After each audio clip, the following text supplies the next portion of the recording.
আপনি যখন সালাত আদায় করবেন তখন বিভিন্ন খুঁটিনাটি বিষয়, কিভাবে দাঁড়াতে হবে, বসতে হবে, হাত বাঁধতে হবে, কত রাকাত নামাজ পড়তে হবে। পবিত্র কোরআন বলছে আতিউল্লাহ ওয়া আতিউর রাসূল, আল্লাহ এবং তার রাসূলকে মান্য করো। আমরা এখানে নবীজির দৃষ্টান্ত দেখব। কোরআন বলছে আতিউল্লাহ ওয়া আতিউর রাসূল, বিভিন্ন জায়গায় আছে।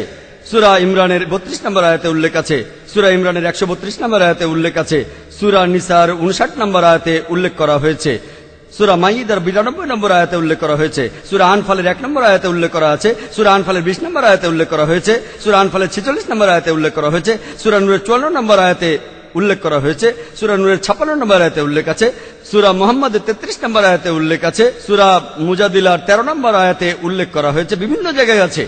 সূরা তাগাবুনের 12 নম্বর আয়াতে উল্লেখ করা হয়েছে। পবিত্র কোরআন বলছে আতিউল্লাহ ওয়া আতিউর রাসূল, আল্লাহ এবং তার রাসূলকে মান্য করো। খুঁটিনাটি বিষয়ে নবীজির দৃষ্টান্ত দেখুন। আর সহিহ বুখারীতে উল্লেখ করা হয়েছে 1 নম্বর খণ্ডে বুক অব আজানের 18 নম্বর অধ্যায়ের 604 নম্বর হাদিসে। এছাড়াও উল্লেখ আছে সহিহ বুখারী 9 নম্বর খণ্ডের 352 নম্বর হাদিসে। নবীজি বলেছেন ইবাদত করো যেভাবে আমাকে ইবাদত করতে দেখেছো, ইবাদত করো যেভাবে আমাকে ইবাদত করতে দেখেছো।